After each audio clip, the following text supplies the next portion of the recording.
après-midi à tout le monde. Et en passant, mon nom, c'est Marie. Ici à Notre-Dame. Si vous avez des questions durant ma visite, n'hésitez pas, posez-les. Ça me fait toujours plaisir d'y répondre. Est-ce que c'est votre première fois ici à Notre-Dame? Oui. À Montréal aussi? Oui. Je commence avec une petite anecdote sur la ville. On verra si vous la connaissez. Ensuite, la construction, la décoration. Généralement, on finit la visite dans la chapelle des mariages. La petite chapelle qui est cachée derrière, on a la messe présentement. Les portes sont de fer. Après ma visite, je vous suggère de prendre l'allée sur le côté jusqu'au bout. Passer devant la chapelle, ça vaut la peine de la voir, même si les portes sont fermées pour la messe. Mais moi, je vais vous montrer des photos, je vais vous en parler d'ici. 13h30, elle réouvre la chapelle après la messe. Si vous voulez revenir, d'ailleurs, toute la journée, c'est bon votre billet. Si c'est moi au bureau, je vais vous reconnaître, mais c'est pas moi pour montrer le billet. Là. Un peu d'histoire pour commencer. Vous avez vu qu'en face de l'église, il y a une grande place, la place d'Armes. Au centre, un monument, une fontaine. Sur le dessus, la statue d'un homme, Monsieur de Maisonneuve, le fondateur de Montréal. Je vous en parle parce qu'on le voit en face, dans l'église aussi. Deuxième vitrail sur le côté, un homme porte une grosse croix sur l'épaule. C'est ma petite anecdote sur la ville. Ils ont fondé Montréal en 1642, mais ils construisent leur ville beaucoup trop près du fleuve. Arrive en mai, en décembre, la même année, l'eau monte et inonde la ville. Monsieur de Maisonneuve, très pieux, mais surtout un peu théâtral, la nuit de Noël. Il sort de l'église avec une croix géante sur l'épaule, la plante dans le fleuve, promet à Dieu que si sa ville est sauvée de l'inondation, il va hisser la croix sur la montagne au centre de l'île, le Mont-Royal. 2 semaines plus tard, l'eau baisse et il le fait, il tient sa promesse. C'est ce qu'on voit dans le vitrail, il a pris la croix, l'a emmenée sur la montagne. Je ne sais pas si vous l'avez vu, mais il y a toujours une croix sur la montagne aujourd'hui. Bon, maintenant c'est plus gros, tout en métal, illuminé le soir. C'est pas du tout la croix originale, mais il y en a toujours eu une, installée par tradition pour rappeler aux Montréalais l'événement historique. Demandez aux Montréalais, vous allez voir. Tout le monde sait qu'il y a une croix, personne ne sait pourquoi. Déjà là, vous en savez plus que la plupart des Montréalais. J'ai jamais su avant de travailler ici. Notre-Dame. Très populaire comme nom pour les églises partout dans le monde. On pense tout de suite à Notre-Dame de Paris, mais même celle-ci, c'est pas la première Notre-Dame de Montréal. Car la première Notre-Dame, elle était juste en face. Dans la rue Notre-Dame, on voit l'église actuelle derrière. Quand vous allez retourner à l'extérieur, regardez au sol. Ils ont mis le tracé de l'ancienne église en gris pâle. Ça va vous donner une idée de sa grandeur, sa dimension. Elle a duré 150 ans. Ils l'agrandissent 2 fois. 1820, ça devient trop petit. C'est là qu'on lance la construction de la nouvelle église. Et très surprenant, à propos de cette église, bâtie en seulement 5 ans. 1824 à 1829. Très rapide pour une église aussi grande. Il ne touchait à rien l'hiver. On travaillait d'avril à octobre. Ça a été tout fait en 35 mois seulement. Pendant 50 ans, elle reste aussi la plus grande église de toute l'Amérique, jusqu'à ce qu'il termine la cathédrale Saint-Patrick à New York en 1879. Moi, j'aime toujours ajouter que Saint-Patrick a pris 30 ans à construire, au lieu de ça. Est-ce qu'il va faire beaucoup de vagues à Montréal? Une église francophone, catholique, la plus grande d'Amérique. Ils ont engagé pour la construction un architecte irlandais, anglophone et protestant. Ça fait beaucoup de vagues à Montréal. Il s'appelait James O'Donnell, avec un nom très irlandais, et c'était un architecte de génie. Mais pourquoi ils l'ont choisi? On voulait que cette église soit le premier bâtiment de style gothique de tout le Canada. Il y avait un gros problème. Tous les architectes canadiens et américains à l'époque utilisaient tous le style classique. Monsieur O'Donnell arrivait d'Europe où le gothique revenait à la mode. C'était l'un des seuls à l'utiliser en Amérique. C'est pour ça qu'ils l'ont recruté. Comment il a fait? Tout bâtir en 5 ans. Premier secret, n'utilisez que des matériaux d'ici pour sauver du temps. Vous avez vu la pierre grise à l'extérieur? Très facile, c'est de Montréal. Le calcaire gris de Montréal, la carrière était tout près du Mont-Royal. C'est pour ça qu'en se promenant dans le Vieux-Montréal, on voit beaucoup de bâtiments faits de la même pierre. Tout l'intérieur, c'est du bois. Ils ont choisi le bois parce que ça garde beaucoup mieux la chaleur qu'une église toute en pierre. Très pratique pour l'hiver, fait toujours un peu chaud par contre l'été à l'intérieur. Du cèdre pour les plafonds et le toit, du chêne pour les bancs et le plancher original sous le beau linoléum qu'on a aujourd'hui. Le plus impressionnant, ce sont les colonnes. Il y en a 16 autour de la nef. Chacune est faite d'un seul tronc d'arbre. 14 mètres de haut, c'est du pin jaune. Et ici, ces colonnes supportent tout le poids du toit. Chacune en supporte 41 tonnes. Ça a donc permis d'avoir des murs plus minces et encore d'accélérer la construction. Comme tout est en bois, l'acoustique est unique. Orchestre, chanteurs aiment beaucoup performer ici.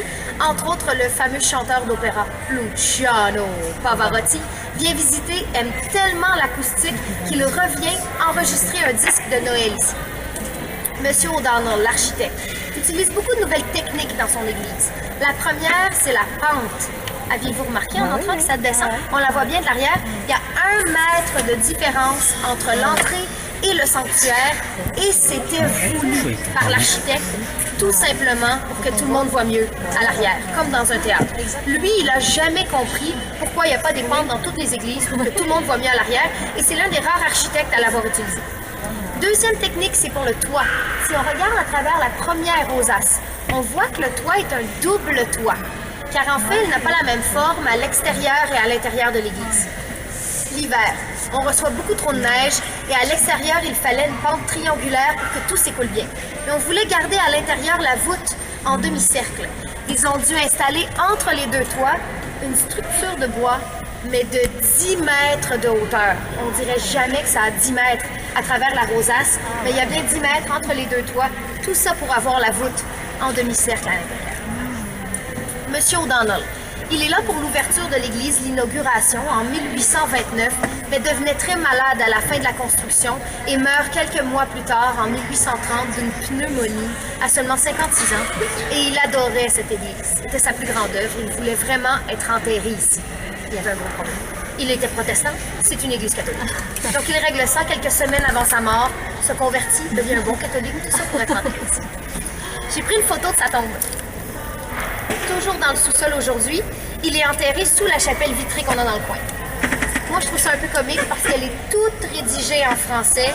Il ne parlait pas un mot français. Donc, j'imagine que c'était une autre condition pour être enterré ici. Et c'est le seul corps sous l'église. On n'a pas d'autres tombeaux, seulement le sien, il va même rester le seul. Car en 1982, le pape Jean-Paul II a nommé cette église une basilique.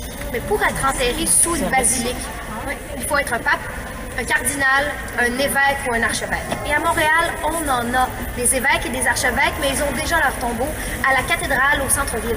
Donc il va rester le seul à être jamais enterré sous l'église. Je vais devoir oublier mon rêve d'être enterré sous le temple. Vous avez vu qu'à l'avant, on a 2 tours. Dans les tours, il y a des cloches. Dans celle de l'Est, c'est le carillon de 10 cloches qu'on entend encore sonner pour les heures, les mariages, les baptêmes, les funérailles. Vous noterez qu'il joue toujours une mélodie. Avant de sonner les heures, des fois c'est Ave Maria, des fois c'est Frère Jacques. On a même Meunier Tudor, c'est une différente à chaque fois. Et dans l'autre tour, celle de l'Ouest, il y a une seule cloche, le bourdon Jean-Baptiste. Elle est tellement lourde, pèse 11 tonnes, 24 000 livres, on l'entend sur toute l'île de Montréal. Ils l'ont longtemps utilisée comme alarme pour les incendies sur l'île. Beaucoup trop lourde. À force de la sonner, les vibrations sont si intenses, c'est devenu dangereux pour la tour. Des fissures commencent à se créer. Maintenant, ils la sonnent qu'à Noël, Pâques et pour les funérailles nationales. Combien d'hommes doit-on engager chaque fois qu'on veut la sonner? C'est très facile, c'est un seul, il appuie sur un bouton. Tout fonctionne avec l'électricité. Mais avant 1939, quand il la sonnait encore à la main, il fallait 12 sonneurs à chaque fois qu'on voulait l'activer. Je suis pas certaine qu'ils m'ont repris dans l'équipe de sonneurs, mais c'est moi qui l'ai fait à Noël il y a 3 ans. J'étais toute excitée. On appuie sur le bouton, ça dure 2 secondes. C'est pas mal moins excitant, ça va. Il y a une autre fois où je devais sonner après un baptême, puis je me suis trompée de bouton et j'ai sonné le glas pour les funérailles. Les gens du baptême s'en sont pas aperçus, mais moi je sais. La décoration, aujourd'hui, c'est magnifique, mais c'est pas du tout celle d'origine. Car au départ, tout était blanc. Le plafond était gris, il n'y avait pas de rosace, mais la principale différence était à l'avant. Une verrière géante. 20 mètres de haut, 10 mètres de large, tout l'avant, c'était une fenêtre. Mais l'église est orientée sud-est. Tout l'avant-midi, le soleil entrait directement par la verrière, tous les gens assis à l'avant complètement aveuglés par le soleil. Ils tentent d'en cacher 5 mètres, d'en cacher 10 mètres, de la peindre en blanc, en bleu, d'installer un vitrail coloré, après 40 ans, se découragent, emmurent tout avec de la brique, et c'est là qu'ils ouvrent les rosaces au plafond. C'est pour ça que c'est un peu inhabituel d'avoir des rosaces au plafond. Généralement, c'est dans les transepts ou à l'avant. Ici, c'est le seul endroit qu'on pouvait encore percer pour éclairer l'église. C'est pour ça qu'elles sont dans le plafond. Même époque, ils repeignent tout. C'était blanc et gris. Le prêtre de l'église, M. Rousselot, visite Paris décide de s'inspirer de la Sainte-Chapelle pour la décoration.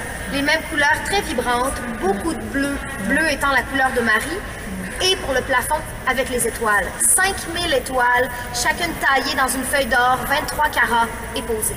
Toutes les dorures de la décoration, c'est de la peinture ou de la feuille d'or, 23 carats aussi, car ça dure 250 ans sans perdre son éclat. Ils n'ont jamais eu à retoucher qu'à nettoyer depuis cette époque. Même époque, ils installent un de mes éléments favoris dans l'église, la chaire sur le côté. Magnifique. Mais malheureusement, on ne l'utilise plus depuis les années 1960. Après la grande réforme à Rome, Vatican II, de 62 à 65, depuis ce temps-là, la messe n'est plus en latin et le prêtre doit toujours faire face à la foule durant la messe. Il ne peut plus utiliser la chaire. Je vous ai menti, on l'a utilisé une fois. En 2005, quand l'acteur français ou belge ou russe, Gérard Depardieu, est venu nous voir à Montréal. Il a lu les Confessions de Saint-Augustin de la Chaire et il est tellement populaire ici qu'une fois l'église pleine, ils ont sorti un écran géant sur la place d'Armes en face pour que tout le monde puisse le voir, même ceux qui n'étaient pas dans l'église. C'est la dernière fois qu'on a utilisé la chaire pour Gérard, en 2005. Avant les années 60. Quand c'est encore le prêtre qui l'utilisait, et non pas Gérard, pour le sermon durant la messe. Il y a un banc spécial dans l'église, un banc avec des rails en dessous. Un banc qu'on faisait tourner et pivoter durant le sermon du prêtre, que les quelques hommes assis dans le banc spécial n'aient pas à tourner la tête exactement pour regarder la chaire comme nous, il faut tous le faire. Et vous avez bien vu, il est juste ici. Plus haut, tout sculpté, coussiné à l'intérieur. À l'arrière, il y a la grande poignée dorée. En dessous, il y a les rails. Quand le prêtre montait dans la chaire pour le sermon, les hommes qui étaient assis restaient assis. D'autres hommes devaient se lever, prendre le banc par la poignée, le faisaient pivoter sur les rails avec les hommes dedans. Fin du sermon, se relevaient et le remettaient vers l'avant. On y assoit 10 personnes. C'était pour les marguilliers, les administrateurs de l'Église, car ils ne recevaient aucun salaire pour toute l'année de travail. C'était leur seul salaire d'être assis dans le banc spécial. Je suis pas mal certaine que j'échangerais pas mon salaire. À mon avis, l'élément le plus imposant dans l'église, c'est l'orgue, qui est tout à l'arrière. On est chanceux, il va jouer cet après-midi à 2h30. Si vous voulez revenir écouter l'orgue, montrez votre billet, c'est moi. 2h30 à 3h30. En 1991, il a eu 100 ans. Ils ont ajouté les derniers tuyaux pour un total aujourd'hui de 7000 tuyaux. Nous, de la façade, on n'en voit que 56, mais on voit les deux plus hauts. De chaque côté, 10 mètres de haut, 32 pieds de haut. Et je vous dis comment cette île, c'est qu'ils sont tous cachés, ou presque, à l'intérieur. Le plus haut, c'est 10 mètres.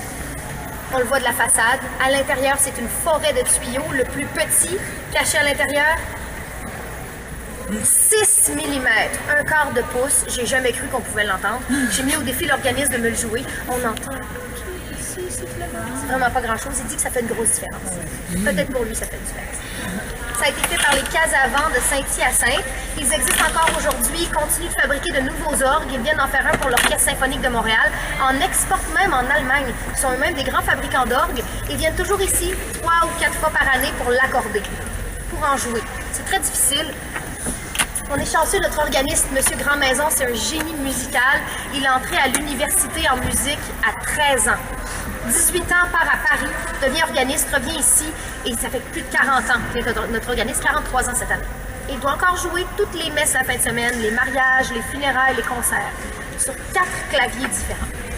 Avec 92 jeux, qui sont les boutons blancs sur le côté, qu'il doit tirer tout en jouant. Ce qui m'impressionne le plus, 2 pédaliers, tout ça en même temps, c'est très impressionnant. Lui, il appelle ça sa gymnastique personnelle. Il a 66 ans, il est encore très en forme, mais il commence à devenir un petit peu sourd après 43 ans de jouer de l'orgue. C'est pour ça que moi, je crois plus qu'il peut entendre musique. Je termine avec le retable du devant. Au centre, Jésus sur la croix. D'un côté, sa mère Marie, l'autre côté, Saint Jean. À genoux à ses pieds, Marie-Madeleine avec une jarre de parfum. Tout en haut, Jésus couronne sa mère. Quand Jésus porte une couronne, c'est qu'il est déjà au paradis. Donc, il couronne sa mère pour montrer qu'elle aussi monte au paradis avec lui. Au pied de la colonne à votre gauche, il y a une petite statue en marbre blanc. C'est Jeanne d'Arc, sainte patronne de France. Et on l'a reçue, c'est un cadeau qu'on a reçu. Jeanne d'Arc a tellement attendu avant d'être canonisée. Elle est morte en 1431, a été canonisée en 1920. Mais la journée où elle est devenue sainte, l'Union française nationale, les Français qui vivent à Montréal, sont venus offrir en cadeau à l'Église cette belle statue de Jeanne d'Arc. Merci à tous les Français. Avez-vous des questions sur l'Église principale avant que je vous parle de la chapelle derrière? Vous voulez pas me tester? Excellent. Si vous venez à la... Vous avez dit 40 ans plus tard, ça a été ouvert, Exactement. donc en 1900... Entre 1870 et 1890, ils ont tout redécoré. Donc quand je dis que la construction c'est 5 ans, c'est vraiment la construction, c'est pas la décoration. Au pied de la colonne, à gauche. Oui, la toute petite. En passant, si vous venez à la messe ici, maintenant n'importe qui peut s'asseoir dans le bar spécial. Il n'y a personne qui va vous le tourner. Ils ont bloqué les rails. J'aurais mis qu'ils laissent les rails, on aurait pu faire des démonstrations. Pour la chapelle derrière, l'église est beaucoup trop grande pour une cérémonie plus intime. Les prêtres avaient toujours voulu une plus petite chapelle. Dès qu'ils bloquent le grand vitrail à l'avant, ils bâtissent une chapelle derrière, de 250 places au lieu de 3500 ici dans l'église principale. Malheureusement, en 1978, avant la messe, le 7 décembre, un vandale prend le chandelle, met le feu à un confessionnal de la chapelle. 2 heures, tout brûlait. L'église est tout en bois. Ils avaient tellement peur que ça brûle. Les pompiers ont arrosé toute la journée. À la fin de la journée, il y avait 1 mètre d'eau partout. Tout a coulé en avant à cause de la pente. Ils ont dû creuser des trous devant le sanctuaire, drainer l'eau dans le sous-sol. C'est comme ça qu'ils ont sauvé l'église principale. Je vous montre une photo de la chapelle avant l'incendie. C'était l'avant. Très traditionnel. Des toiles peintes partout sur les murs. Mais comme c'était tout en bois et en toile, ça a flambé très rapidement. D'ailleurs, 2 heures seulement après le début de l'incendie. Le toit avant, tout s'était effondré. Quelques parties arrière des galeries subsistaient et ils n'ont jamais attrapé le ou la coupable de l'incendie, donc ils ne savent même pas pourquoi. Ils décident quand même de rebâtir. Maintenant, c'est complètement différent, beaucoup plus moderne.